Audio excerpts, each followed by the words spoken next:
All right, they are here, the brand new 10th generation Google Pixel phones. And, based on MKBHD's first impressions, they bring up a really interesting question. Is being the smartest phone in the room the same thing as being the best phone? Okay, let's get into it. So right off the bat, the new Pixel 10 lineup, it just looks and feels more premium than ever. Google's sticking with that camera bar, which is pretty iconic at this point, but the whole build quality has been stepped up. We're talking Gorilla Glass Victus 2, a brighter display. It's just a really refined flagship-feeling design. But, the single biggest physical change, the one you're actually going to feel every single day, it can be summed up in just one word: magnets. And yeah, this points to a feature that Pixel fans have been asking for a long, long time. So what's the big deal with magnets? Well, it's the gateway to one of the most significant hardware upgrades that Google has made in years, finally bringing the Pixel up to speed with one of its biggest competitors. It's called Pixel Snap. Now, this isn't some crazy new Google invention. It's the company finally getting on board with the Q2 standard. And what that means for you is that built-in magnets for wireless charging are now a standard feature on the Pixel 10. This is a huge deal. So why does this matter so much? Well, for starters, you're getting faster 15-watt wireless charging, which is great. But the real magic is tapping into this whole new world of magnetic accessories. Stands, wallets, car mounts. And maybe the best part? It is compatible with that huge ecosystem of mag-safe accessories that's already out there. It just works. The other big hardware news is all about the cameras. For the first time ever, the regular, non-Pro Pixel 10 is getting a full-on triple camera system. And that includes a proper 5x telephoto lens, which you might remember used to be one of the main reasons to shell out the extra cash for the Pro model. And that leads us to a really important question. If the base model is getting this good, with the telephoto lens and the new Pixel Snap system, is there really any reason left to pay more for the Pro? Let's just be blunt about it. What are you actually getting for that extra money anymore? Because it really feels like the line between the standard Pixel and the Pro model is getting blurrier than ever before. Okay, let's break down the actual differences here.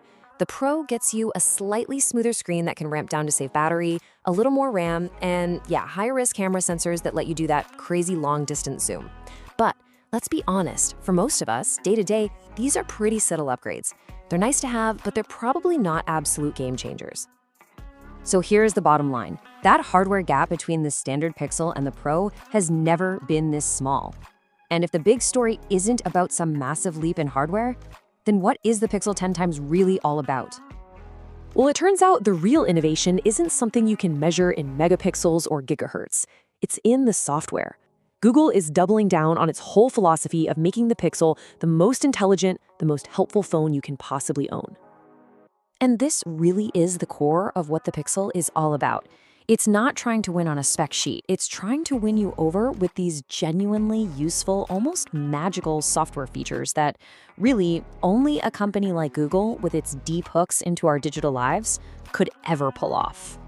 First up, there's this feature called Magic Cues. This is where the phone is proactively digging through your Google account stuff, like your Gmail or your calendar, to give you answers and shortcuts right when you need them without you even asking. So here's how it works in real life, and it's pretty seamless. Imagine a friend texts you asking about dinner plans.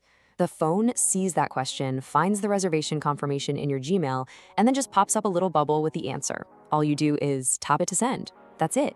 No searching, no copy-pasting. It's just incredibly clever. Okay, so Magic Cues are clever, but this next feature, this is straight out of science fiction. It's called Conversational Photo Editing. And honestly, it could completely change how normal people edit their photos. Just picture this. You took a perfect photo of your family, but someone is holding a plastic bag that just kind of ruins the shot. Before, you'd need some serious Photoshop skills. Now, you just talk to your phone. You can literally just ask it, delete the plastic bag, and poof! Using AI, it's gone. It is that simple. And what's really cool is that Google isn't even locking this away as a Pixel 10 exclusive. This incredibly powerful editing tool is coming to the Google Photos app, which means pretty much anyone with the app will be able to use it. It just goes to show how serious they are about this software-first strategy. And all of this, it all builds up to a really clear philosophy for the Pixel. See, Google isn't trying to build the most powerful phone, it's trying to build the most intelligent one. It's a clear strategy of brains over brawn. You can really think about it like there are two different races happening.